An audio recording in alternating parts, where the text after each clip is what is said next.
Kid.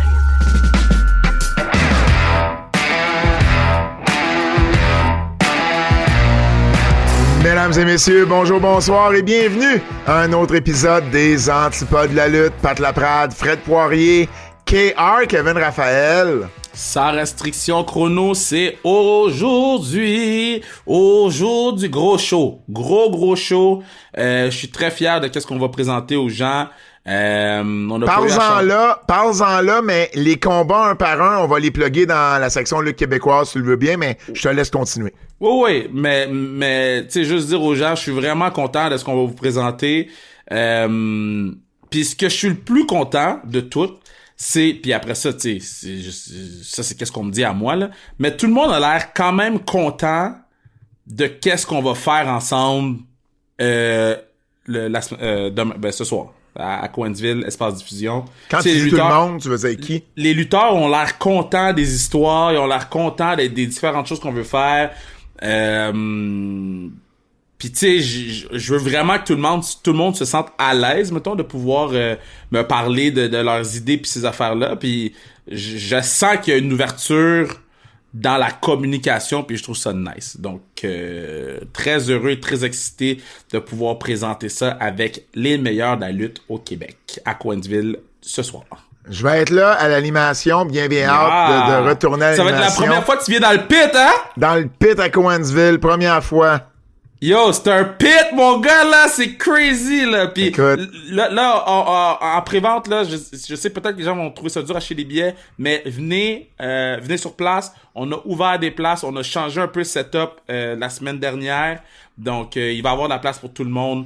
Puis venez sur place, on va tout vous arranger ça, là. J'ai déjà animé à Saint-Pascal de Kamouraska, tu sais, fait que ça fait juste longtemps que j'ai pas animé dans un pit, mais bien. Je sais même pas c'est quoi tu me parles avec ton Saint-Pascal de je sais pas quoi, là. Saint-Pascal de Kamouraska?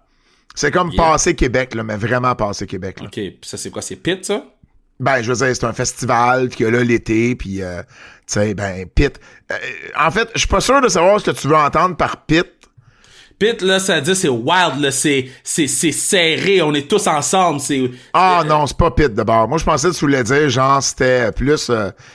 par pit, j'entendais barn, mettons, tu sais. Mais c'est un barn. OK. C'est un barn. La salle de spectacle, c'est une grange rénovée. Ah, bon, tu vois. OK. Moi, je veux qu'on appelle ça le pit à partir de maintenant, là. Le pit. The pit, man! Come on, hein? Le pit de la lutte!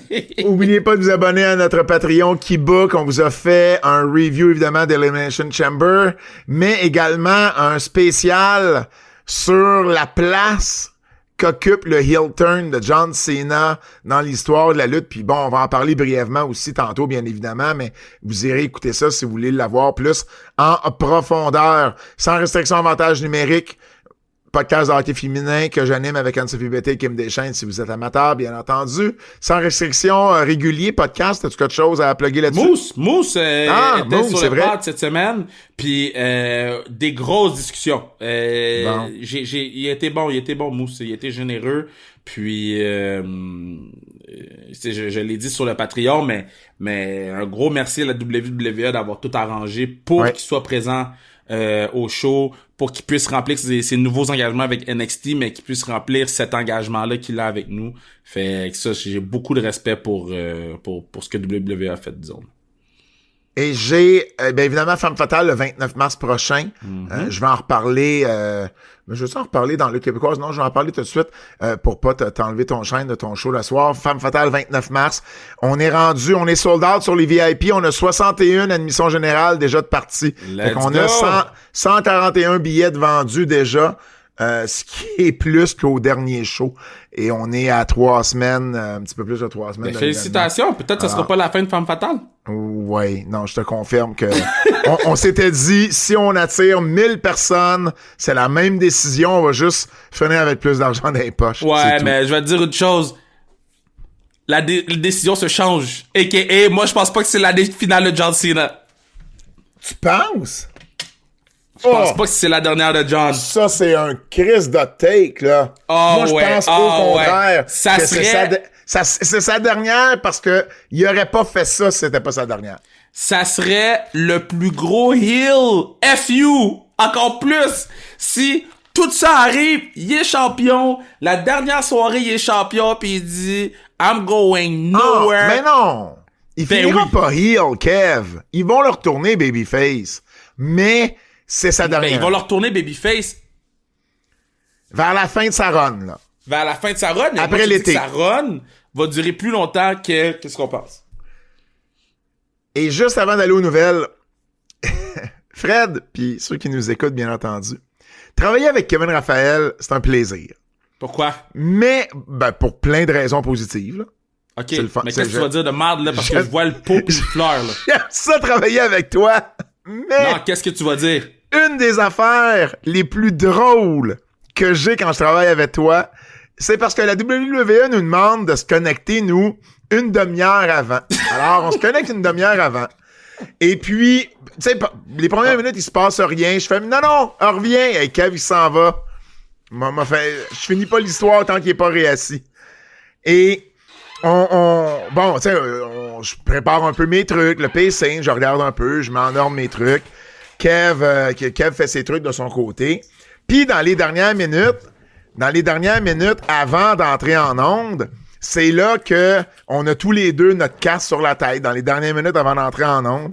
Et c'est là que moi j'apprécie beaucoup Kev, qui pense qu'il est tout seul chez eux, puis il y a personne qui l'entend, puis personne qui le voit.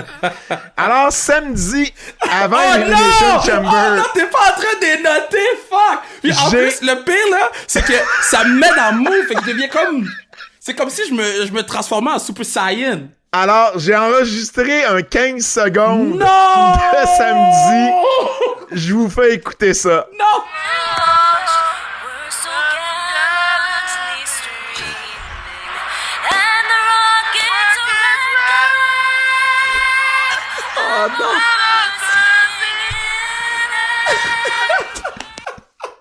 Kev qui chante l'hymne national comme s'il était dans la douche tout seul chez eux. Mais si moi j'entends ça, il y a des producers de la WWE qui entendent ça aussi. Oh shit! Mais là, il est dans... Moi, je le vois par Zoom. Puis là, je le vois qu'il est dans sa tête, là. Puis il est dans sa tête, puis il se pense tout seul. Personne le voit, personne l'entend.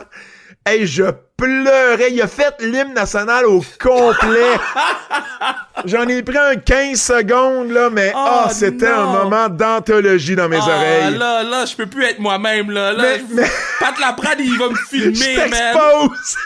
Oh, Ça, shit. ça c'est quand il décide pas de faire Booker T le mardi, quand Booker T arrive, pis qu'il fait comment, Hell King Baka, il se met à gueuler. Hey, moi, là, ces minutes-là, là, sont précieuses, là. Sont vraiment, vraiment précieuses. Tough, man. Très Tough, mais très, très drôle. Aussi drôle, en fait, que d'entendre les commentaires que Biggie et Jackie Redmond se font, parce qu'on entend les micros de Jackie et de Biggie quand ils sont pas on-screen. Et là, ils se parlent d'affaires. Des fois qui ont rapport avec le show, des fois aucun, là. Ouais, fait que tu vas-tu à telle place? Ah ouais, je sais pas trop cette fois-ci. Mais c'est comme si toi pis moi on se parlait, mais Oui. les gens nous écoutaient, puis qu'il y avait 42 équipes à travers le monde qui nous écoutaient. Là. 21 équipes, 42 personnes. 41, 2 personnes, excuse. Mais oui, exactement. Puis honnêtement, je sais pas s'ils savent qu'on les entend. Non, je pense pas qu'ils savent qu'on les entend. C'est ça mon point. Je pense pas qu'ils savent. Non, parce qu'ils fermeraient ils se fermeraient. Ah, man, ils disent rien, tu sais, de déplacer Non, ou ben de... non, ben non, de- ben non, parce qu'ils savent que les producteurs les écoutent pareil, là. Ben oui, mais c'est juste drôle d'entendre ce genre de small talk entre deux takes, là, qui ont... ça me fait juste rire, mais toi, ils savent juste pas que Toukoulou les entend. Non, exactement. Exactement. Puis toi, ben, tu le sais, mais on dirait que tu l'oublies, puis tu pars dans ta Dans ma tête. vie, man. Je vis Moi, ma belle vie, ça, man. là, ça me fait mourir. Les nouvelles. By the way, big shout out à Tougoulou. Je savais pas que ça existait, man. sais, quand ils ont posté les Hilton de The Rock, ils ont posté plusieurs Le Hilton langues. de Cena. Le Hilton de Cena, ils ont posté plusieurs langues. J'étais Ouais. quand même très hype comme ça sur... Moi, je marque pas souvent, mais ça, j'ai marque as fuck. Ouais, j'aurais aimé ça qu'ils nous mettent un drapeau canadien au lieu d'un drapeau français, là, mais bon, à part de ça, c'est correct. Ils ont pas fait exprès. Mais ça, j'ai marque, là. Ça, là, quand j'ai vu nos voix sur le feed de WWE, puis là, après ça, je suis comme, je vais aller écouter les autres, voir on se situe où en termes de l'énergie. J'ai entendu le Tougoulou. Ça m'a pris très longtemps avant de savoir c'est quelle langue. C'est quoi? Je sais pas. Et deux, je pense que c'est le patinet, Pat. Quel patinet? The One. Ben non, lui, c'est un japonais. T'es sûr c'est pas... En tout cas, je vais pas mélanger, là, mais, man, leur call était insane, j'ai rien compris. Parce que Telugu, là, c'est en Inde, je pense. Fait que c'est pas mon patinet, Non. Parce que ce patinet-là, Pat, là, je te dis, je suis à 2 doigts. Parce que, ce que vous savez pas, c'est qu'on reçoit des courriels, évidemment, de nos patrons puis des personnes qui ont envoyé, tu sais, des documents. Et il y a toujours un même patinet qui répond pour dire merci, mais il répond à tous. Fait que là, tu reçois le document, là, tu reçois un courriel de ce patinet-là qui fait juste dire « Thank you ». Et je suis comme « Calice, écris à la personne direct, fais pas reply all ». Mais il fait ça depuis 2 mois. Je comprends pas, pis ça m'affecte. Ça l'agresse. Ça m'affecte à chaque fois que je vois, man, que le patinet écrit. Kev, il y a un email de plus à déliter, puis ça l'affecte. Non, mais parce que c'est juste écrit thank you. Je suis comme, leave me alone, bro. On a du fun. OK, heel turn de John Cena. Écoute, ça n'a pas arrêté de la semaine, la date, là. Non, J'ai fait ma chronique tantôt avec Gonzo puis Georges, puis on en a parlé, puis il y avait eu des questions, puis ça n'a pas arrêté de la semaine. Jon Stewart en a parlé pour comparer, genre, le meeting entre Trump puis Zelensky avec le heel turn de John Cena. Tu sais, c'est mainstream, là. Non, mais on revient à notre podcast, là. Ouais. C'est pour ça que c'est le heel turn le plus important de l'histoire de la lutte professionnelle. C'est exactement pour ça. En termes de visibilité, tout ça, je suis 100%. Mais en termes d'argent aussi, ça va grow. Non, mais ça, c'est les conséquences. Tu peux avoir un excellent heel turn qui te donne pas nécessairement les mêmes conséquences. Shawn Michaels, c'est un bon exemple. Mais parlons pas des conséquences, juste du moment que ça a donné et de comment ça a été couvert.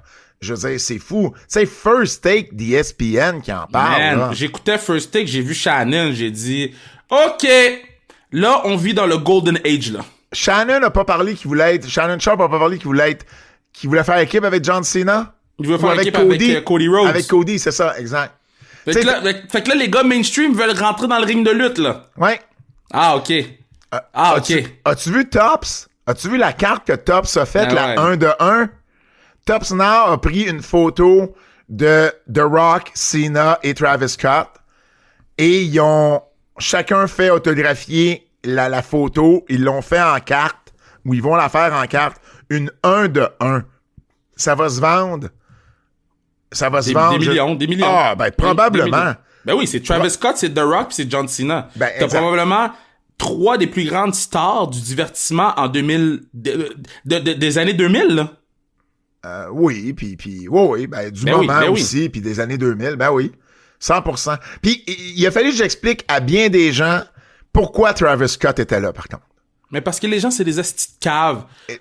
Non, c'est pas... Oui, c'est des caves. Parce que quand Dennis Rodman était là... Mais il y a du monde qui était pas content aussi. Les puristes, c'est souvent les puristes, les old school. Mais les puristes, ils comprennent pas la business.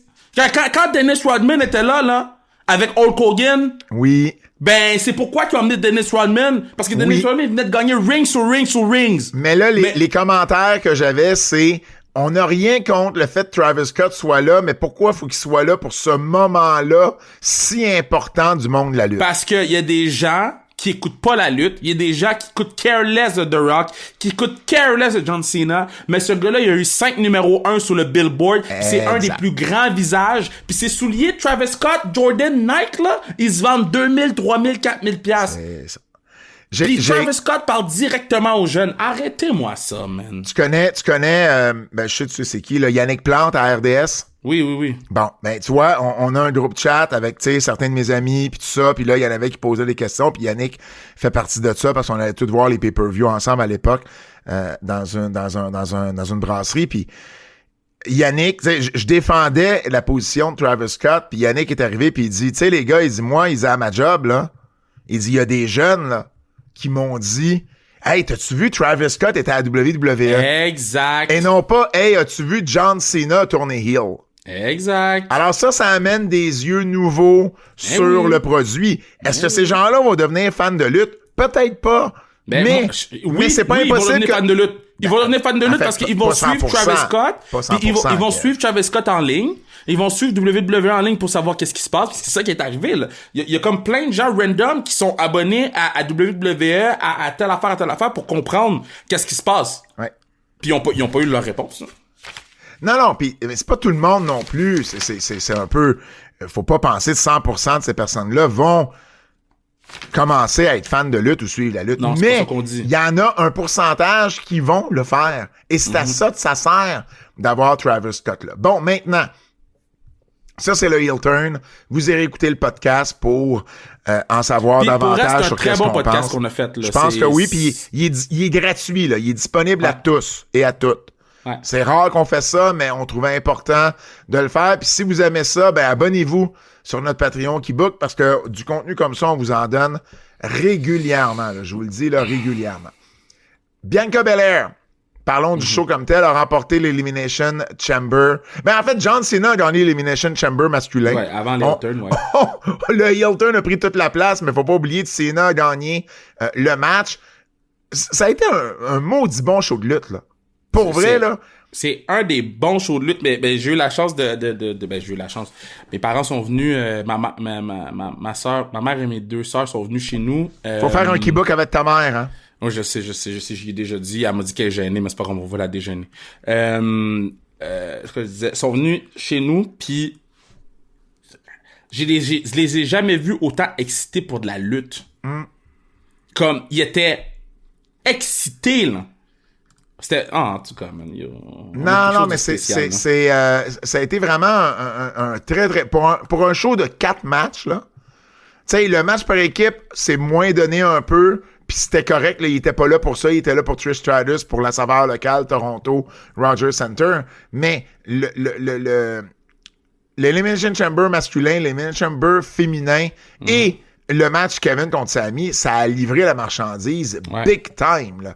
Big time. C'est plate parce qu'on parle pas du match de Kevin contre Sami, parce que le heel turn était tellement gros, mais quand tu retournes, ce match-là était vraiment fou, là. Tu le classes où dans les meilleurs matchs de Kevin et Sami à la WWE? À la WWE, je vais le mettre 1, mais Battleground, pour moi, c'est quelque chose de fou, mais à la WWE, pour tout ce que ça voulait dire, puis tout ce qu'il y avait autour de ça, si on rajoute que c'est dans un stade, à Toronto, tout, je suis obligé de le mettre numéro 1. Ouais, ben moi aussi, parce que le numéro 1 a toujours été Battleground, mais là, j'avoue, sais-tu... Là, Pat, il y a Chum, présentement. J'ai éternué. Je pense que Fred est là pour le play-by-play. Mais une chance, j'ai mis mon mute. C'est un match-là, tu sais combien Cage Match lui a donné? 9? 9-0-1. Ouais, c'est un très bon match de lutte. C'est gros, là. Tu sais, je serais pas surpris de Meltzer lui donne 5 étoiles, là. Ouais.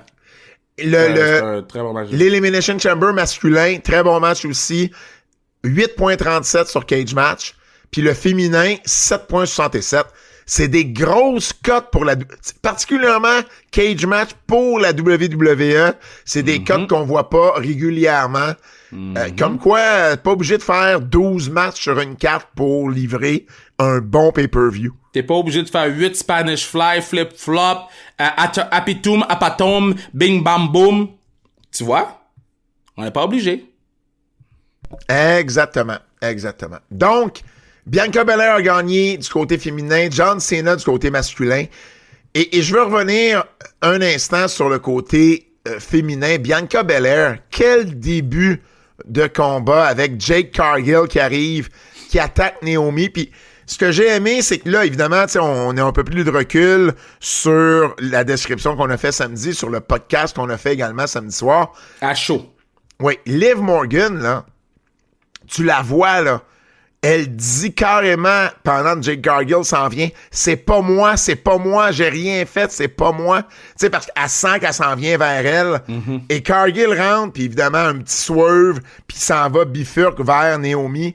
Puis, t'en avais parlé, je pense, hein, qu'elle était habillée en noir versus les deux autres en blanc. Fait que, tu sais, écoute, ce moment-là, puis tu vois là, la charge d'émotion dans l'acting de Bianca Belair pour L'acting de Bianca Belair, là, c'est Oscar-worthy, là. Pis c'est rare que je dise ça dans le monde de la lutte. Mais le acting qu'elle m'a donné là, Pat, yo! Ah non, c'était vraiment solide, puis c'est elle qui High gagne level. en plus, là. High level. C'est elle qui gagne en plus, donc pour vrai, ça a été tout un combat. Revenons un instant à Kevin Owens et Sami Zayn, parce qu'en plus d'avoir eu tout un match, ben on a vu le retour de Randy Orton. Donc, à la toute fin, on s'en était parlé la semaine dernière.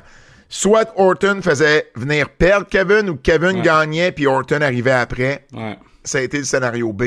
Orton est arrivé. Fait que là, on va avoir Randy Après. Orton contre Kevin Owens à WrestleMania. Est-ce que t'as entendu la phrase que j'ai dit? Crazy. Il y a encore des gens, je sais que toi, c'est pas ton avis, mais il y a encore des gens qui pensent que ça va être un three-way avec Sami. Ça fait pas de sens. Je pense, en fait, il y a encore 1 mois et demi pour nous expliquer quelque chose qui pourrait avoir du sens. Cela dit, ça veut pas dire que ça va être ça, mais minimalement, c'est Kevin Owens puis Randy Orton à WrestleMania. Ben oui. Tu sais, quand tu regardes, là, tu sais, Kevin, les premiers WrestleMania, ça n'a pas été facile pour lui, là. Tu sais, rappelle-toi, il y a même une année à New York où il était juste pas là. C'est vrai. Puis là, il est sur une séquence, là. Tu sais, ça a été Seth Rollins durant la pandémie. Gros match, gros bum du gros signe de WrestleMania. Ça a été Sami, 1 contre 1 avec Sami. Ça a été Stone Cold. Ça a été les titres par équipe. Ça a été... c'était quoi l'année passée? C'était... Voyons, pourquoi j'ai un blanc? C'est quoi l'année passée? C'était pas un three-way? Non, c'était Logan Paul. Ah non, c'était Logan Paul. Mais c'était pas un three-way? C'était peut-être un three-way, mais je sais que c'est... Il me semble que c'était pas Logan Paul 1 à 1. Voyons, pourquoi j'ai pas cette... Pourquoi je peux te dire la date de naissance de Paul Vachon, mais je me rappelle pas du match de Kevin Owens de l'année passée. Crime, c'est pas comme si on n'était pas dans sa loge, en plus, c'est un peu insultant. Tough. C'est ça, c'est un trio avec Randy. Ah, C'est un trio avec rematch? Randy. C'est un trio avec Randy pour le titre des États-Unis. Ah, puis là, ils commençaient à devenir amis, là. Ouais, exact. C'est après ça qu'ils ont teamé. Ouais. Puis là, ben, on aurait 1 contre 1 Kevin Randy. Je veux dire, c'est WrestleMania après WrestleMania après WrestleMania. Non, C'est c'est spécial. Là. C'est fou.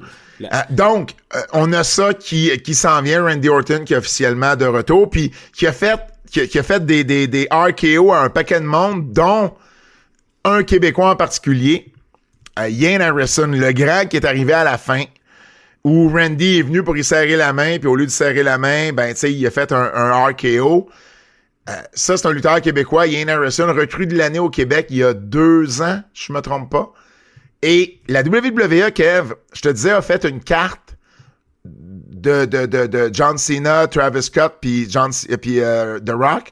Mais ils ont fait aussi une Tops, non, pas signé rien, mais de Randy Orton à son retour. Ben non! Et la carte, c'est lui qui fait le RKO à Ian Harrison. Ben, c'est vraiment cool, ça. Ouais, ça, c'est vraiment, vraiment cool. Je souhaite vraiment de la trouver, là. Ben, en fait, il faut, de la façon dont ça fonctionne, Tops Now, c'est qu'il faut que tu t'achètes sur le site de Tops. Mais il y a un délai bien précis pour que tu puisses te procurer. Puis après ça, ben, tu sais, ils sont plus trouvables parce qu'il y en imprime uniquement la quantité qui va être achetée. Moi, j'ai acheté beaucoup de Tops Now dans le baseball l'année passée. Tu sais, Otani, là, il y avait une carte à chaque fois qu'il arrivait à une étape de plus dans son 50-50. Il y avait une carte. Et là, ben, il y avait... t'achètes la carte, puis si, mettons, il y en a 10 000 qui l'achètent, ben, ils vont en imprimer 10 000. Fait qu'eux autres Ok. font pas de perte avec ça. Eux autres, ils impriment il uniquement... pourrait l'acheter, là. Il pourrait acheter cette carte-là. Là. Ah ouais, mais je sais pas, je pense que c'est terminé, par contre. Il y avait un certain délai là, pour acheter... Ils vont sûrement être disponibles sur... Ben après ça, c'est parce qu'ils vont eBay. être revendus sur eBay, mais peut-être pas au même prix que tu peux l'acheter sur Tops. Tu comprends? C'est Ben, tu juste sais, ça. mettons, ça a pas de prix, me faire RKO par Randy Orton puis avoir ma propre Tops. Non, 100%. 100% d'accord avec toi. Il y avait d'autres Québécois. Il y avait l'arbitre William Maltais qui était là. Qui va être à sa restriction chrono. Ouais, il y avait Steven Mains, il y avait JT Producer, puis il y avait Danny Léo. C'était les 5 personnes du Québec et les 5 ont été utilisés à l'écran comme paramédics ou sécurité. Donc, gros shout-out à nos Québécois qui ont pris... qui ont fait l'étape de plus de vouloir aller là. Vous savez, tu sais, c'est plus la même chose là parce qu'il y a plus de try-out sur place comme à l'époque où 2.0 faisait ça. Mais quand même, c'est une façon de se faire un cercle de connaissances, c'est une façon d'avoir plus de connexions. Ça te donnera pas une job nécessairement à WWE, mais en même temps, tu sais, ne serait-ce que pour l'expérience, si jamais c'était tout ce qui en retirerait, ben c'est quand même une expérience qui est cool. Surtout dans un stade comme celui du Rogers Center. Cody Rhodes est blessé. Donc, Cody Rhodes aurait subi une perforation du tympan. Ouais, Travis Scott, il a frappé très fort. Ben, et c'est ça. Et là, s'il y a une chose qui aide pas déjà les haters de Travis Scott dans ce segment-là, c'est le fait qu'il aurait blessé Cody avec sa claque. Ouais. Et là-dessus, je suis pas en désaccord. Par contre, Moi, je blâme pas Travis Scott là-dessus. Là. ben, en fait, ce qu'on sait pas, Kev, ça se peut qu'il soit blâmé. Ce qu'on sait pas. Est-ce qu'on lui a demandé de frapper Cody, puis qu'on lui a soit pas montré comment, ou on lui a pas donné plus de détails que ça, ou est-ce que lui a improvisé la shot? Non, c'était tellement awkward toute cette partie-là que moi, je pense que c'était à son tour de frapper.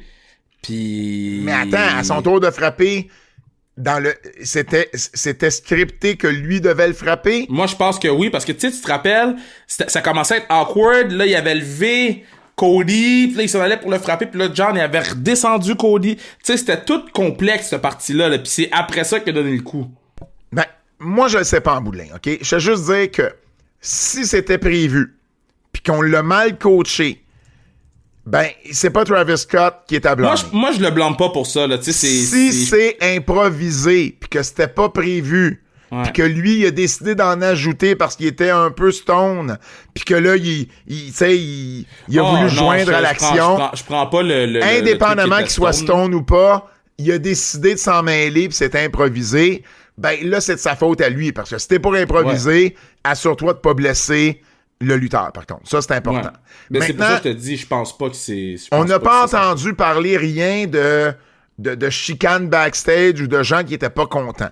Ce qui me ferait dire, parce que si je suis Cody, pis c'est pas improvisé, puis je me fais blesser, je suis pas content. Puis t'es vocal par rapport à ça. Si c'est un accident, tu sais, j'ai vu des lutteurs, puis des valets, puis des gérants donner des claques d'en face, puis pogner le tympan, puis perforer le tympan. Kevin Owens, ça y est déjà arrivé, je pense. Ouais. Tu sais, avec Roman, ça arrive une erreur, là, ça arrive de le mal placer. Surtout quand t'es pas lutteur. Donc, je suis prêt à y donner le bénéfice du doute, mais on n'a pas plus de détails là-dessus. Et en principe, un tympan qui est perforé, Cody va être correct pour WrestleMania. Oui. Il y aurait C'est plus juste- de panique c'est que juste ça plat. si c'était grave. On n'aurait pas cette discussion-là en ce moment. On aurait une discussion bien différente. Io Sky est devenue la nouvelle championne féminine. Elle a battu Rhea Ripley dans un excellent combat. Là. C'était tout un combat lundi en finale de Raw. D'ailleurs, Cage Match lui a donné 8.29. Il y a des gros combats là, ces temps-ci à WWE, pour vrai. Là. Et puis... Pour vrai, on peut avoir des bons matchs de lutte si on n'est pas à AEW? Ouais. Ah oui? Puis si on n'est pas à New Japan. Ouais. Ah oui? Ouais. Ah! Donc, Io Sky est devenue championne. Elle a battu, comme je le disais, Rhea Ripley. Il y avait Bianca Belair qui était ringside. Et ça a brassé un peu entre Bianca et Rhea. Ce qui me fait dire qu'on va peut-être avoir un three-way rendu à WrestleMania. Io va être la championne, mais je pense que Rhea va être dans le mix pour le titre. Je pense pas que ça va être juste Io contre Bianca. C'est clairement un three-way. Parce que sinon, Bianca, je sais pas où l'envoyer en ce moment. Non, mais Bianca s'en va à WrestleMania. C'est Pas l'autre, Bianca, Rhea, je veux dire. Ouais. Je sais pas où envoyer Rhea si c'est pas dans un three-way. Non, mais c'est sûr, c'est un three-way. Est-ce que tu savais qu'Io Sky est devenue Grand Slam championne Grand Chelem? Wow! Bravo, Io! Ouais, elle est devenue championne féminine, championne mondiale, championne NXT, puis elle a eu les titres par équipe également. Il y a Carrière elle, sous-estimée. il y a elle, Rhea Ripley, Asuka et les Four Horsewomen qui ont cet exploit-là à la WWE. Bravo. On a également un nouveau champion nord-américain. Alors que Sean Spears a battu Tony D'Angelo dans l'événement principal de NXT mardi. Donc, c'est ça. Sean Spears, son premier titre à la WWE. Donc, ça a été un bon match. C'était un bon match. C'était une bonne fin. J'ai tout aimé. Rien d'extraordinaire. Rien du niveau de Elimination Chamber ou même de Rhea Ripley. C'était NXT, mais là, on se c'était calme. NXT. Exact. Encore une fois, on met beaucoup d'emphase sur la division On a eu féminine. un excellent match de Kelly Jordan puis Jada Parker, man. Ouf! Ouais. If! Malheureusement, il y a Cora Jade qui s'est blessée à travers tout ça. On Ça, sait c'était toujours. fou. On racontera pas qu'est-ce qui s'est passé. Ah non, mais j'ai vraiment pas. Écoute, les gens vont l'écouter, là. Parce que Cora. Non, mais OK, je veux me défendre quand même. OK, d'abord, si c'est pour te défendre, parce que je pense pas que les gens vont dire Pat Laprade et Wack, là, ils comprennent que c'est des personnages qu'on fait. Là. Non, mais je veux pas me défendre, Ben, mais je veux expliquer comment je l'ai OK, l'ai senti. C'est Cora Jade. Cora Jade qui est heel.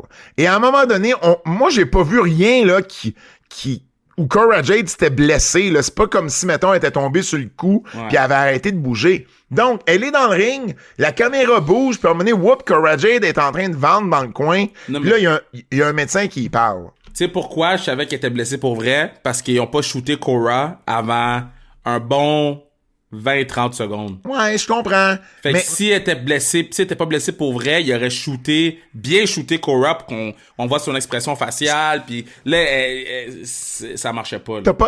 t'as pas tort, mais sur le coup, je l'ai pas vu de même. Non, mais c'est correct, là, on est live, là. Et là, on est live, et moi, je décris l'action, puis je fais comme, ben non, Kevin, clairement, c'est un plan, c'est un piège, Cora Jade. Combien de fois on a vu ça à la WWE? Des lutteurs, des lutteuses qui font semblant d'être blessés pour ensuite attaquer leur adversaire. Regarde-la bien, là, Cora Jade, là, tu vas voir, elle va se relever, puis moi, là, je pense que c'est dans l'histoire, puis dans nos oreilles, on nous dit rien, là. Ouais. On nous dit pas, genre, elle est blessée pour vrai. Mais je pense que dans nos oreilles, c'était la panique totale. Ça se peut. Au final, Cora Jade se lève et sort du ring, puis on annonce Jordan Grace. Et là, je vais mea culpa, elle était blessée pour vrai. Tu sais, Ouais. à un moment donné, je commente live, là, je commente ce que j'ai devant moi, puis moi, ça aurait pu être aussi, tu sais, ça. Un Fait- angle. ben oui. Au final, Cora Jade, sur les réseaux sociaux, a indiqué qu'elle était correcte. As-tu dit c'était quoi? Parce que moi, je pensais que c'était son genou. Non, c'était pas son genou. Elle a été sonnée pendant un certain temps, puis c'est tout. Rien de plus. Rien de plus. C'était pas son genou, mais elle remerciait les gens d'avoir... de Mais s'être c'était inquiétant. inquiétés. Sur le coup, je t'avouerais, j'étais Ouais. quand même inquiet de voir comment la situation se passait. Là. Exactement. Bref, Tony D'Angelo qui a perdu son titre pour Sean Spears. On a eu notre première blessure live. Oui, c'est vrai. Espérant que ça arrive pas. trop soon. Espérant que ce soit la dernière, ouais, c'est ça. Pat McAfee s'est excusé. C'était quand même intéressant de voir comment que WWE réagissait par rapport à ça on the fly. Là, là on était vraiment... Oui. Moi, cette partie-là, je l'ai trouvée intéressante parce que, on va étirer cette entrée-là un petit peu plus longtemps. OK, on s'en va en pause. J'ai trouvé qu'ils ont le temps perdu du match, de voir comment ils s'en sortaient. J'ai trouvé ça nice. Oui, parce que les autres doivent livrer 2 heures. C'est à la télé, à CW. Sur Netflix, à Raw, il aurait peut-être juste continué le show, puis le show aurait fini 5-6 minutes plus tôt, puis ça aurait fini là. Ouais. Tu comprends? Ils ont pas le même... au même titre que des fois, ça finit 10 minutes plus tard que le pacing nous dit ça devrait finir. Tu comprends? Puis c'est correct, là. Ils ont pas de temps précis sur Netflix. T'as-tu entendu les commentaires de Pat McAfee à Elimination Chamber et les excuses? J'ai entendu, puis je trouve pas qu'il avait besoin de s'excuser. Pourquoi? Ben, moi, dans ma tête, c'était son personnage qui parlait. Je comprends. Fait que... Ben, lui, visiblement... Les gens l'ont pris c'était personnel, Ouais. mais dans ma tête, c'est le personnage qui parle. Parce que Pat McAfee, à Elimination Chamber à Toronto, quand les gens ont hué l'hymne national, il a dit... qu'est-ce qu'il a dit? Il a dit que le Canada était terrible. C'est quoi? J'essaie de retrouver Mais la phrase tu sais, exacte. Oui, c'est ça. Que le Canada était terrible de faire ça. Et là, ensuite, bon, évidemment, les gens... En fait, je pense que il y a sûrement des gens qui ont été méchants avec lui, mais je pense que lui, il a pris plus l'attitude de « je vais prendre ça comme une façon de me renseigner ». Parce que ce qu'il a dit, c'est... Dans son excuse, il a dit « à partir du moment que quelqu'un eut mon hymne national, C'est ça. j'ai le goût de me battre. C'est ma réaction naturelle. » Maintenant, il y a beaucoup de Canadiens qui m'ont contacté, qui m'ont dit « prends le temps d'investiguer ça un petit peu plus, puis essaie de comprendre pourquoi on eut. » Et il dit, tu sais, j'ai reçu des messages de, tu sais, t'as entendu ce que ton président a dit, tu sais. Et là, lui, il a un peu plus compris, il s'est excusé. Par contre, il a dit une phrase, puis je suis pas sûr qu'il a compris à 100%. Parce qu'il dit, à chaque fois, moi, que je pense au Canada, je pense pas à ce que Justin Trudeau fait ou dit. Je pense pas aux décisions de Justin Trudeau. Je pense pas immédiatement à ce que le Canada fait d'un point de vue politique. Je pense aux gens, je pense aux Canadiens. C'est bien beau, là, ça. Mais Justin Trudeau veut pas annexer les États-Unis au Canada. Je comprends qu'est-ce que les gens disent, Et, là, et, mais à la et fin ça, de la non, journée... mais ça, je dis que c'est pour moi l'aspect qui est le plus important. C'est pas juste une question de dire, ah ben, je pense pas à ce que Justin Trudeau fait. Non, non, c'est plus que ça, là. Ce que Donald Trump fait en ce moment, c'est spécial, puis c'est pas juste de dire, ah ben, je me renseigne pas sur la politique canadienne quand je pense au Canada. C'est plus complexe que ça. C'est correct, il savait peut-être pas. Et là, tu sais, il y a plein d'Américains là qui s'ouvrent sur cette réalité-là. Dave Meltzer a été le premier. Dave Meltzer, dans son podcast samedi, Kev, a été sur le coup de critique parce qu'il dit, dans aucun autre sport, l'hymne national se fait huer de cette façon-là. Ben, et es-tu au courant qu'au hockey, puis s'est dans n'importe quoi en ce moment? Il s'est repris le lendemain. Okay. Parce que la même chose, les gens lui ont envoyé un paquet il y a plein de gens qui lui ont envoyé des messages en disant, non, attends une minute, Dave, là. Ça se passe pas comme ça en ce moment, là, au hockey. Puis c'est exactement ce qu'il a dit. Il dit, là, je me suis renseigné, Coupe des 4 Nations, puis tout ça. Puis effectivement, là, c'est un trend en ce moment, là, au Canada, d'huer l'hymne national au final, américain. Puis je dis pas que je suis c'était d'accord. son personnage. Je pense pas que ça serait excusé si ça avait été le personnage. Non, c'est excusé parce que c'est devenu trop gros, parce que les gens, ils l'ont pris personnel. C'est ça qui est arrivé. Mais moi, dans son excuse, j'ai pas senti que c'était le personnage qui avait parlé la veille. Non, son excuse, c'est pas le personnage. Non, non, c'est pas ça que je dis. Je dis que dans son excuse, j'ai pas senti que les commentaires qu'il avait fait la veille, c'était son personnage. C'était lui qui parlait. Parce qu'il a pas dit tant de choses, là. Il a dit Canada is terrible. C'est tout ce qu'il a dit, là, vraiment, là. Il est pas parti sur un rant de 10 minutes, là.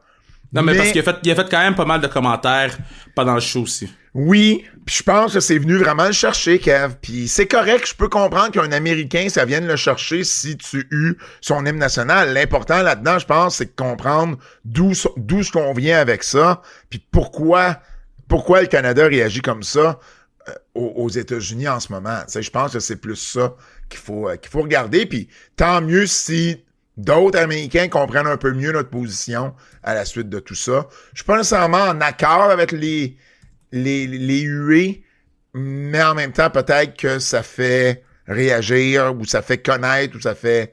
Tu sais, peut-être qu'on se fait entendre un peu plus de cette façon-là, je sais pas. Regarde, moi, je vais te dire quelque chose, là, puis je vais pas nommer de nom, parce que là, c'est très politique, cette affaire-là, là. Mais il y a des gens qui me disent que moi, je peux pas... Moi, ça m'affecte, ça. Se faire huer... Quand il y a les huées aux Canadiens ou dans n'importe quel sport X. Il y a des Américains que ça les affecte, puis je prends pas de bord, là, je suis pas dans le bord de un Cole Caulfield a été vocal là-dessus, d'ailleurs. Ouais. Mais la réalité des choses, c'est on décide de se faire, tu sais, entendre comme ça. Puis moi, comme je dis, je suis pas contre, je suis pas pour, je suis pas... Non. j'ai Mais pas c'est d'opinion. whack pareil ce qui se passe en ce moment. Mais qu'est-ce qui... Ben, c'est whack, man. C'est terrible ce qui se passe, là. Ouais. J'ai jamais autant suivi. Tu sais, l'affaire qu'ils ont faite à Zelensky, là, Ouais. man. Non, ça n'a pas de sens, là. Man. Ça n'a aucun sens. Aucun sens. Mais tu sais, après, je veux pas que personne vienne me voir. Parce qu'on savait toute cette affaire-là avant qu'il soit élu. Il y a personne qui est surpris en ce moment. Personne vient me voir. Oh non, tu me pries. Ah, c'est tellement triste. On savait exactement ce qui allait arriver. Oui, mais on n'a pas... je comprends, mais en tant que Canadien, on n'a pas de pouvoir pis de contrôle là-dessus. Là. Non, mais les Américains, je parle, là. Ah, ben oui, mais tu parles des mêmes personnes qui ont élu George W. Bush. Non, mais George W. Bush était pas aussi crazy que ce monsieur-là, là. Il était crazy, mais comme... Ça, c'est crazy, ce que le monsieur fait, là. Pis c'est pas juste qu'est-ce qu'il fait, c'est qu'est-ce qu'il dit, là. Ouais. Quand t'es rendu que George W. c'est pas si crazy ce qu'il a fait, c'est une crise d'étape que tu viens de pogner, là. Non, mais le monsieur qui est en ce moment, c'est crazy net. Ouais. C'est un show qu'il fait. Quelqu'un dans les médias m'a écrit cette semaine pour me dire, tu sais, quand t'es venu nous parler de Trump au mois de l'année passée, là, à la fin de l'année, puis tu sais, avec tout ce qui se passait, là, tu sais, quand il y a eu l'affaire républicain avec Hogan qui était là, puis tout, j'ai fait des médias, moi, pour ça. Puis tu sais, les gens m'ont questionné sur Trump. J'ai dit, mais Trump, c'est un worker, là, c'est un personnage, c'est un lutteur. Puis quelqu'un des médias à qui j'avais parlé m'a envoyé la clip avec Zelensky, puis il m'a dit, man, ça peut pas être une meilleure image de ce que tu nous expliquais du bonhomme. Non. Je dis, ben oui. C'était exactement ça. Lui, il était dans un segment backstage, là. C'était une promo, là, avec Zelensky, là. Il est en train de... Il est en train de rendre Justin Trudeau babyface. Si, écoute, je serais pas surpris. Être Justin Trudeau, là, je reviens sur ma décision. Je me représente, il est rendu ultimate babyface. Oui. C'est rendu Jey Uso. Je le sais, pis si ça continue, le go va rentrer avec aussi à cause de ça. Je te dis. Ils ont tout tourné babyface. Ça, c'est un peu fou. Ray Phoenix n'est plus sur le site des EW, Kev. Alors, on s'appelle la dernière fois que 2 lutteurs se sont fait effacer du site web des EW, c'est Malachi Black et Ricky Starks. Qu'est-ce qui est arrivé? Starks a commencé le lendemain à NXT, puis les rumeurs envoient Black bientôt à la WWE. Et là, de ce qu'on apprend, Ray Phoenix, en fait, c'est un fait, il n'est plus sur le site web des EW, sur la page du roster. Et selon ce que Dave Meltzer rapporte, la croyance à ce sujet-là, c'est qu'il a été releasé comme on a fait pour Starks et Malachi Black et qui sera à la WWE très bientôt. Mais pour moi, c'était très évocateur qu'on n'a pas vu Penta sur le show. Sur quel show? Sur Raw. On n'a pas vu Penta avec Kaiser. Ah oui, on l'a vu, c'est vrai, il a fait le run. C'est pas Penta, excuse. Pete Dunne. Oui. Excuse-moi, j'ai dit Penta. Pete Dunne, on l'a pas vu sur le show Pete Dunne. Je suis pas mal sûr qu'on prépare un match par équipe. Les Lucha Bros contre... Pete Dunne puis Ludwig Kaiser. Peut-être, ouais. Clairement, il y a quelque chose qui se trame. Sinon, c'est Lucha Bros contre New Day à WrestleMania. Moi, je pense que minimalement à WrestleMania, on a les Lucha Bros. Là. Oui. En tout cas, je pense. Si vous voulez avoir plus de nouvelles, il faut s'abonner sur notre Patreon Keybook, le segment Les Nouvelles en Extra pour plus de nouvelles exclusivement sur notre Patreon Keybook. Forfait Survivor Series, forfait SummerSlam. Cette semaine, aux Nouvelles en Extra, on vous parle de l'Australie, on vous parle de WWE Evolve, on vous parle des Oscars. Oui, il y a un lien avec la lutte avec les Oscars cette année. Natalia également et bien plus. Tout ça sur nos Nouvelles en Extra, exclusivement sur notre Patreon Keybook. Lutte québécoise. Lutte québécoise. On recommence. Lutte québécoise. Laissez pas tranquille. Sans restriction chrono, ce jeudi, Kev. C'est aujourd'hui, dans le fond, pour les gens ce qui nous jeudi, écoutent, ce soir, effectivement, excuse-moi. Là. Donc, vraiment, on va avoir un très, très gros party. Soyez là à l'heure. Je répète, soyez là à l'heure. Je me prends une note. Je vais le répéter une dernière fois. Ça veut dire, là, il y a quelque chose qui va arriver dès 7 heures. Manquez pas la première minute du show. OK, fait que moi, là, j'ai décidé que si je voulais que tous mes shows commencent à l'heure, Ouais. fallait que j'aille des affaires importantes qui commencent au début du show. Exemple, quand Lou m'a kické dans les bases, on l'a mis au début du show. Oui, je faisais faire SmackDown, mais il y avait aucune autre place que je veux créer un buzz en partant. Et je vais l'annoncer maintenant. Le premier match de la soirée, c'est Marco Estrada contre Moose. On quand ouvre même. la soirée avec Marco contre Moose. Donc, vous voulez pas manquer ça et tout ce qui va s'en suivre. J'ai une question pour toi, juste avant Oui. de tailler avec les matchs. Parce que quelqu'un m'a posé la question, vu que c'est un jeudi, un soir de semaine, à quelle heure les gens peuvent s'attendre à ce que le show termine? Nous, c'est des 2 heures, nous autres. OK, parfait. On a fait 2 heures pile le dernier show, puis j'ai sensiblement la même carte, là. Fait que quelqu'un peut aller au show puis aller voir Canadien Oilers à 9h30 après. Il se rend-tu? Ben, il sera Au bar, tu parles. pas à Edmonton, mais mettons dans une cage dans les environs, là, ils peuvent faire ça. Il pourrait peut-être faire Je ça. comprends. Peut-être faire ça. Donc, Vas-y, pour le avec ta titre carte. poids lourd, sans restriction, champion du monde, Chris Tara va affronter le champion Zach Patterson. Chris Tara qui a gagné le tournoi lors du dernier sans restriction chrono. Un tournoi âprement disputé. Elle mérite cette chance-là. Donc, hâte de voir si elle va devenir Chris Tara for belt ou si Zach Patterson, le piece of shit, va garder le titre. Zach qui pense qu'il est famous parce qu'il y a un gars qui parle de ses trapèzes puis de ses biceps sur Instagram. Bien hâte de voir si Chris Tara va le faire retomber sur terre. Pour le titre héritage, notre champion inaugural, Kevin Blanchard, va mettre son titre en jeu face à Benjamin Toll, qui a perdu contre Chris Tara en finale, mais on trouvait qu'il méritait cette chance au titre-là. Et quand je dis on, c'est moi avec moi-même. Et Donovan Dijak est inclus dans ce match à 3, un même match triple menace pour le titre héritage. Donc ça va être un bon match. Moose contre Marco Estrada va ouvrir le gala. Donc, tu peux pas ouvrir avec un plus gros bang que le gars qui va affronter le champion, qui se bat pour le titre NXT quelques jours plus tard, le champion X-Division.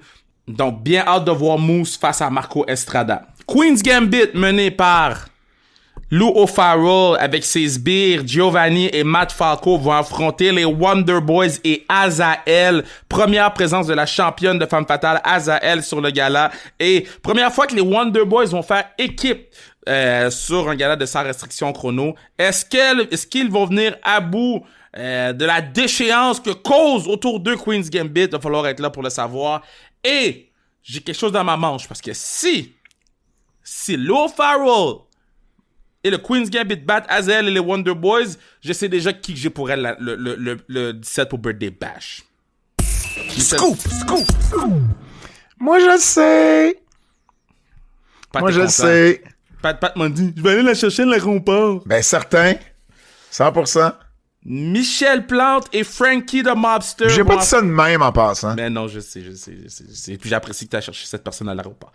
Michel Plante et Frankie the Mobster vont affronter Mitch Thompson et Heavy Rocks. Le couple le plus haï au Québec vont affronter 2 des babyface les plus aimés. Donc, suite à l'attaque que Mitch a faite sur Frankie the Mobster au dernier show, Michel Plante est venu le défendre et ils vont voir qu'est-ce qui va se passer à ce niveau-là. T'as-tu quelqu'un Le qui a tournoi- communiqué avec toi d'ailleurs pour te dire qu'il arriverait bien juste au show? Oui. OK, parfait. Tout Parce est que là, Worker me texte moi. Ben non, mais parlez à Kevin. Je veux dire, je serais pas votre messager certain, là. Hey! Ça me fait quand même rire. Mais non, tout est bon. Hey, tu diras à Kevin que non, man. Dis à Kevin que, man. Hey. Ah, c'est bon, ça. Et finalement, le tournoi. Donc, il va y avoir Mathieu Saint-Jacques, Michael Styles, Jack Saunders, Kevin Gray, Danny Leo, Casey Diamond, Sean Martel et un lutteur mystère. Je l'ai annoncé sur Sans Restriction au début de la semaine. Donc, je peux l'annoncer. Ils viennent d'atterrir. Donc, anciennement Reggie, parce qu'on en parlait sur le podcast à quel point il faisait des affaires spéciales en ce moment au niveau indie. Sidney Hakim s'en vient sur Sa restriction chrono. Probablement top 5 des meilleurs high flyers qu'il n'y a pas. J'ai écouté son match dans le main event de GCW pour la ceinture. Il n'a pas gagné le titre, mais quel match il nous a offert. Donc, bien hâte de le voir dans le tournoi. Et qui sait, s'il gagne, c'est sûr qu'il revient. Donc, d'avoir notre premier international dans le tournoi, j'étais très, très fier. Et c'est un gars qui a étudié à Montréal. Il est déjà en ville, il chill. Je suis très content. Tout ça est terminé, donc let's go. Ben, bien hâte d'être là, bien hâte d'animer ce show-là ce soir à Cowansville. Retour sur la NSPW Ground Zero qui était présenté samedi dernier. On a eu un combat entre Stu Grayson qui a battu Ian Pike. Le combat que j'ai le plus entendu parler, et il est même sur ma liste des matchs de l'année, Lou O'Farrell contre Travis Toxic. Ça a été tout un match de ce qu'on m'a dit. Exactement. Il y a Benjamin Toll qui a volé le titre Junior Heavyweight à Chris Tara. Il y a également Jason Gray qui a battu Michel Plante à son premier combat à la NSPW. Et il y a eu l'aide de Lou O'Farrell qui est toujours dans cette rivalité-là avec Michel Plante, bien entendu. Et il y a également Pee-Wee qui a battu ou qui a gardé son titre contre Dylan Donovan dans l'événement principal. Le prochain événement, c'est le 12 avril, Centre Horizon pour Great Encounter. Et ce samedi, moi, je risque d'être à Chicoutimi. En tout cas, mon hôtel est réservé. Donc, à moins qu'il y ait vraiment là, une température dégueulasse, ce qui annonce pas, parce qu'il y a un événement spécial, Invasion au Saguenay, NSPW et AWE à l'hôtel Le Montagnet à Chicoutimi. Degenerate, le champion AWE, va affronter Matt Falco. Marco Estrada et Nitz vont affronter Matt Angel et Travis Toxic. Les enfants de cœur vont être là. Il y a une bataille royale et il y a un match féminin. Casey Diamond contre celle qu'on peut voir à AEW en ce moment, Megan Bayne. Puis tu sais, régulièrement à AEW, ouais. Là. Ouais, je le dirai jamais assez, là, la NSPW font un travail incroyable en ce moment. Mais là, c'est en combinaison avec AWE, faut pas oublier. Oui, un big shout-out AWE aussi, là, mais je parle plus à Steve à la gang de AWE. Mais bravo pour cette initiative de faire un show combiné. Puis bravo d'avoir eu le flair d'inviter Megan Bayne avant qu'on la voie à NXT. Puis bravo de profiter à AEW, excuse. Et bravo de profiter du fait qu'elle est à AEW, puis de faire une promo autour, puis bravo. Toutes là, félicitations.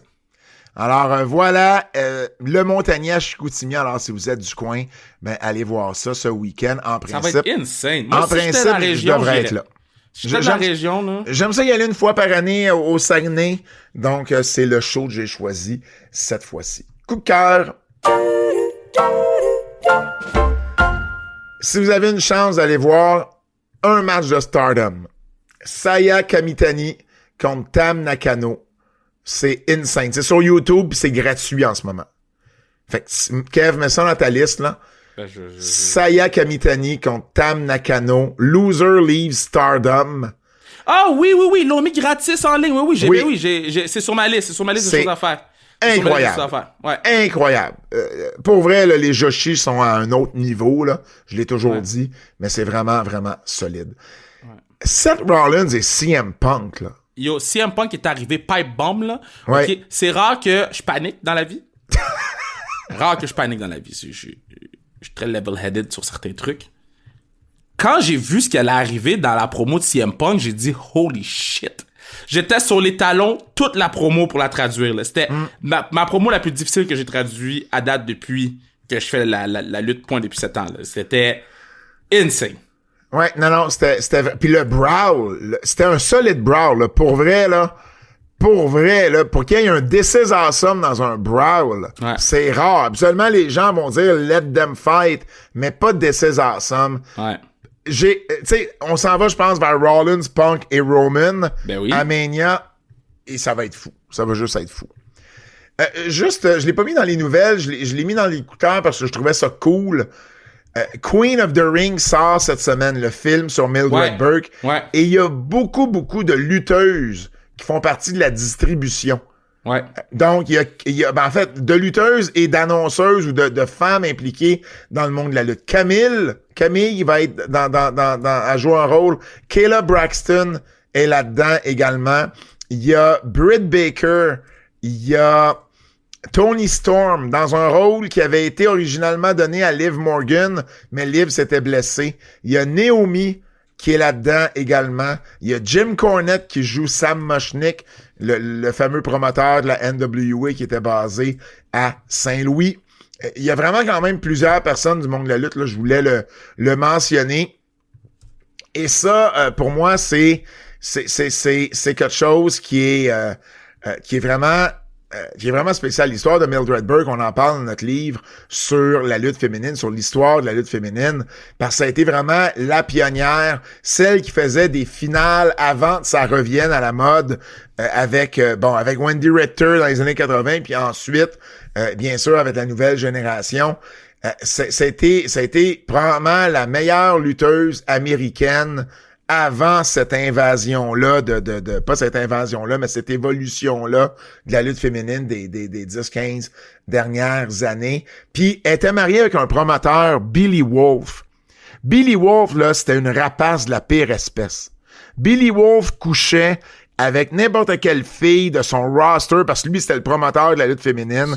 Puis, tu sais, du couch casting, là, c'était ça qu'il faisait à répétition. Vous voulez un push? Ben, vous devez coucher avec moi. Et pendant tout ce temps-là, il est marié à Mildred Burke, là.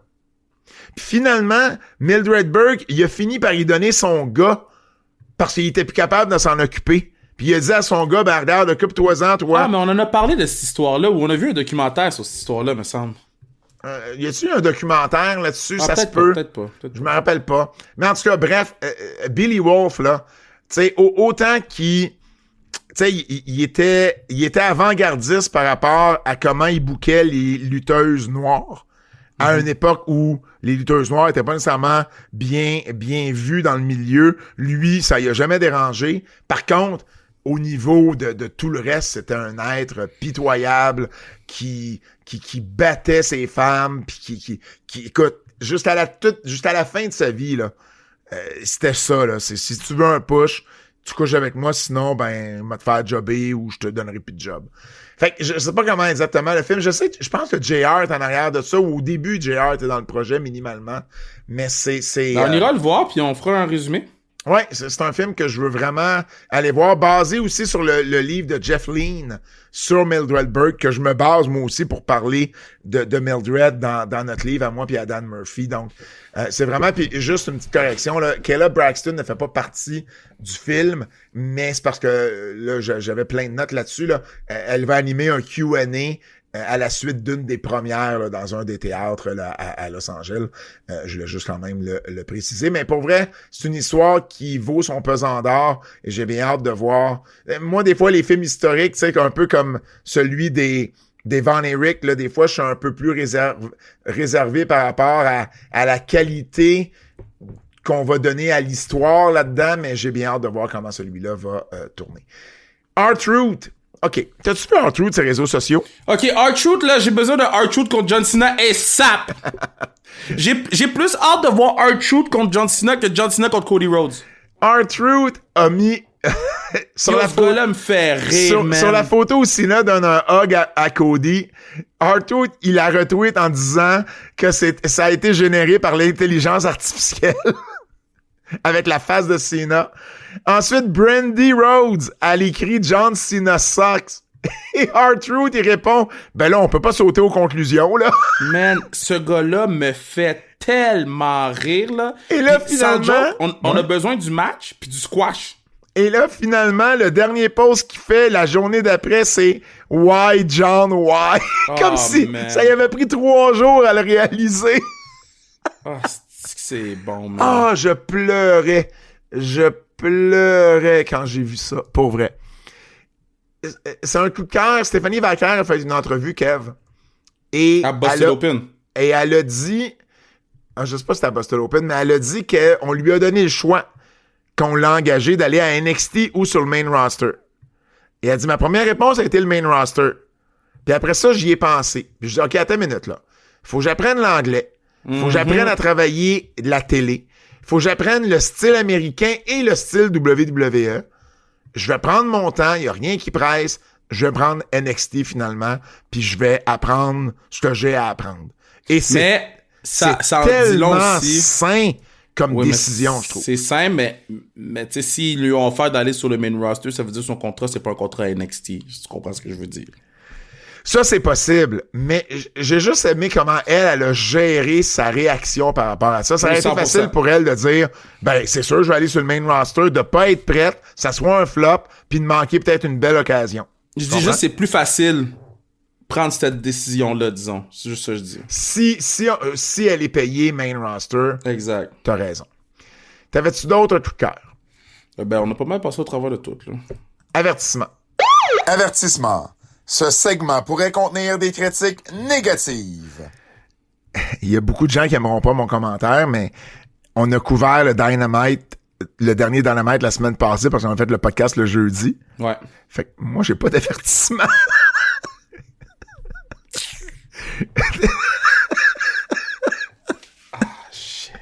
Mais il y a pas eu de Dynamite, fait que j'ai pas d'avertissement. Mais pour vrai, il y a rien, tu sais, je veux dire, il y a rien arrivé. Je pourrais, là, gosser sur des détails, I guess, mais il y a rien arrivé à SmackDown, Raw ou Elimination Chamber ou NXT qui mérite d'aller dans des avertissements. Tout a pas été parfait, là, loin de là. Mais de mettre ça dans les avertissements, moi, j'ai rien noté de la semaine qui a été si pire que ça. Tu pensais à quelque chose? Non. Bon, c'est rare, ça arrive. On n'a pas d'avertissement, Fred. Tough! Prédiction. Oh, on va avoir de la hate pour ça. Ah, c'est drôle. Hey, il y a un pay-per-view des AEW justement en fin de semaine.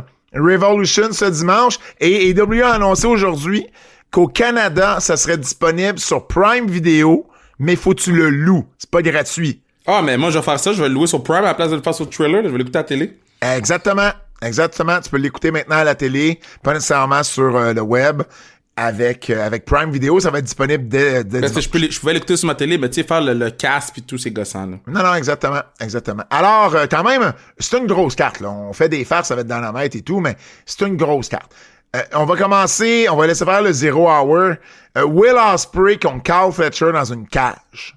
C'est un gros match, ça, là. Ça, c'est fou. Ospreay ou Fletcher, qui gagne ça? Ospreay. Je pense, moi aussi. Ospreay. Swerve Strickland contre Ricochet dans un match d'aspirant numéro 1 au titre des AEW. Ricochet. Je vais y aller avec Ricochet. Je pense qu'il a besoin de cette victoire-là. Mercedes Moné défend son titre TBS contre Momo Watanabe. Ben, ça va être Mercedes. Ça va être Mercedes, puis contre les Japonaises, habituellement, elle livre la marchandise. Là, Mercedes. Elle va avoir plus de temps que quand elle le fait au Japon. Fait que... Ouais. Ça, tu vois, ça, c'est un match que je suis intéressé de voir Mercedes performer. Oui, 100%. Les champions par équipe, le Hurt Syndicate, va affronter les Outrunners. Ben, je pense que le Hurt Syndicate gagne ça. Non, mais demande-moi si j'ai de l'intérêt. Y est-tu trop tôt pour, comment il s'appelle, le patinet, Cedric Alexander? Ben non, mais là. Non, mais il est pas sur un 90 jours. Ah, peut-être le 90 jours. Ouais. Tony Storm défend son titre des EW contre Maria May dans un Hollywood Ending match. Hey, sérieux. Oh. Honnêtement, je comprends pas pourquoi on a sorti de la gimmick pour revenir dans la gimmick. Mais c'est exactement ce que je t'ai dit. Ouais.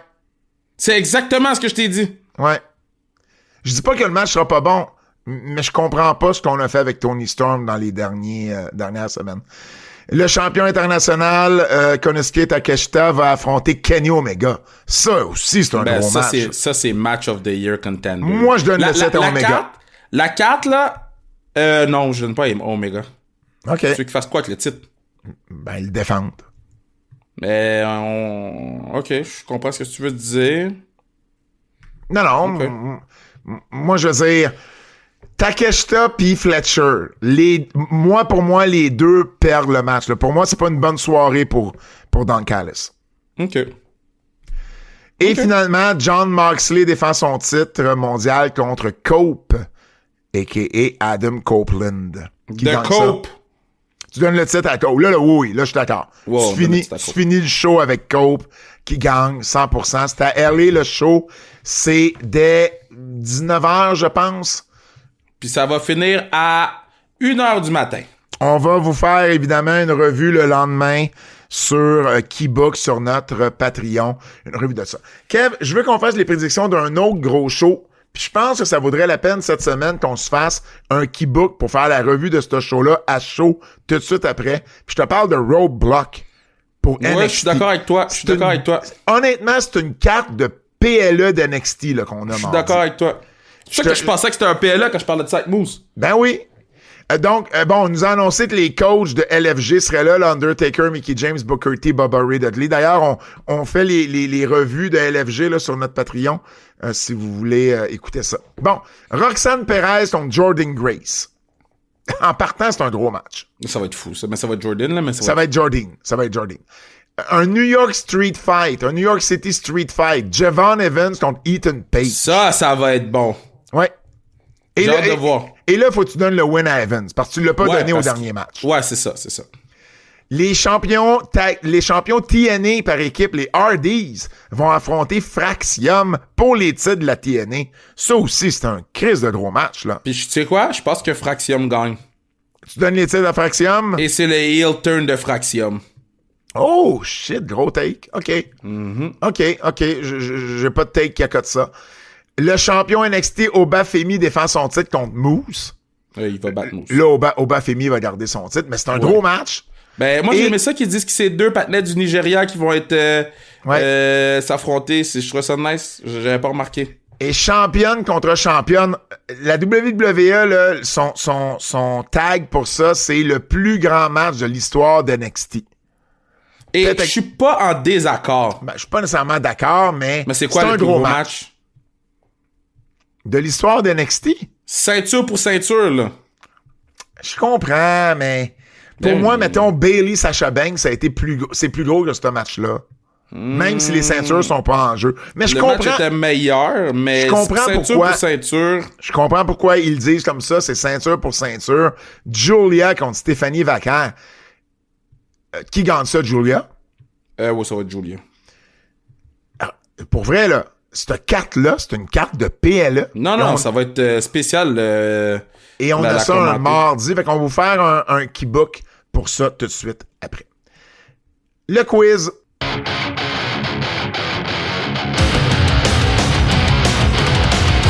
C'est l'heure du quiz de notre ami Jérôme Jacques Double J. Spécial heel turn, Kev.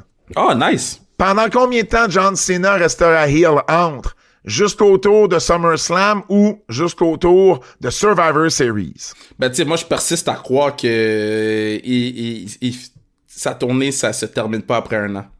Mais indépendamment de ça, est-ce qu'il va rester heel jusqu'à SummerSlam ou environ, ou jusqu'à Survivor Series?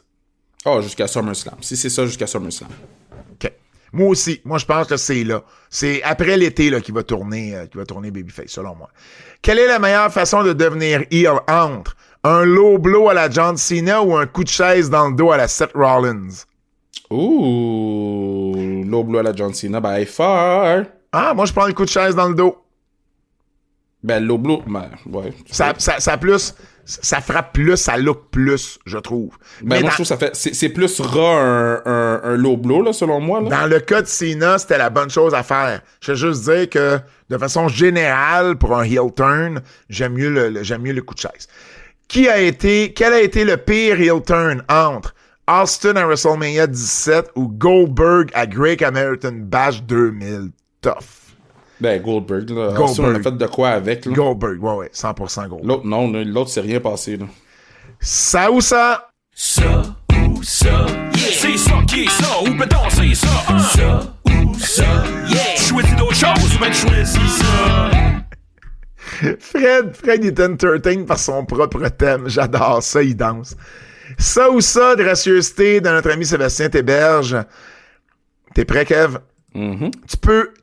Tu ne peux plus regarder soit la lutte indépendante ou soit la lutte à la télévision. Fait que faut que t'ailles juste voir les shows? Non. Dans le sens où tu peux juste regarder une des deux luttes. Soit la lutte indépendante ou soit les grosses compagnies WWE et à la télé, WWE. là. Je regardais la lutte à la télé, Ben, ma moi bad, aussi, là. moi aussi. Désolé, man. Ça ou ça. Chaque fois que tu passes à une caisse, le caissier annonce chaque article que tu achètes comme si c'était un lutteur qui fait son entrée. Ou bien, chaque fois que tu mets du gaz, il y a toujours un fan vraiment achalant et insistant qui te demande un autographe pour chaque membre de sa famille. OK, je répète. Chaque fois que tu passes à une caisse, le caissier annonce chaque article que tu achètes comme si c'était un lutteur qui fait son entrée. T'imagines? Alors, venant de Chicago, à un poids de 20 Non, grammes. mais moi, je prends ça parce M&M. que je mets mes écouteurs, j'entends rien. Ou bien, chaque fois que tu mets du gaz, il y a un fan qui est vraiment achalant et insistant qui te demande un autographe pour chaque membre de ta famille. Tu devrais prendre ça, Kev, tu mets plus de gaz dans ton char. Ton char C'est électrique. vrai, je vais prendre ça. T'as raison. Fantastique. Moi, je vais prendre le caissier aussi, là. Parce que no offense, là, mais un autographe à chaque fois que je vais gazer pour chaque membre de vos familles, là. Hey. Ça ou ça. Chaque fois que tu prends ta douche, c'est Eugene qui te donne ton savon pour te laver. Non, man, bruh, fuck, je prends l'autre. No matter what, c'est quoi, je prends l'autre. Le gars, le patinet trosse pas Eugene. T'es-tu malade, man? Le patinet tout poilu, les cheveux weird. Patinet sans... Mais non. Ou bien, chaque fois que tu oublies de dire merci ou s'il vous plaît, Carlito qui crache sa pomme au visage. Tu vois, je prends le deuxième parce que j'oublie jamais de dire merci, s'il vous plaît. Je prends le deuxième, moi aussi. Et finalement, un quatrième. Oh, on en a 4. Tes gardes du corps, ça serait qui entre Santino Marella et James Ellsworth ou The Hurricane et Gilbert? Ben yo, Santino, au moins ça va être drôle. Je vais manger une volée. J'espère que je meurs, mais au moins je vais rire pendant le temps que je suis en vie. Ouais, pis en fait, tu penses Santino et James Ellsworth? Ben oui, Santino, c'est un shooter, là. Il fait des affaires MMA. Il a son propre gym. OK, tu m'as convaincu. Shooter Tu m'as Santino, convaincu. man. Tu m'as convaincu avec Santino et James Ellsworth. Hey, merci Seb encore une fois. C'est déjà tout pour les antipodes cette semaine. N'oubliez pas, ce soir, sans restriction chrono, à Cowansville avec Moose en vedette et bien sûr, plein de lutteurs locaux ici, le meilleur du Québec qu'on y retrouve également à Sans restriction chrono. J'y serai à l'animation. Kev, on se voit ce soir. Fans de lutte, merci d'avoir été à l'écoute. Au nom de Kevin Raphaël et Fred Poirier, mon nom est Pat Laprade et on se dit à la semaine prochaine. C'est un rendez-vous!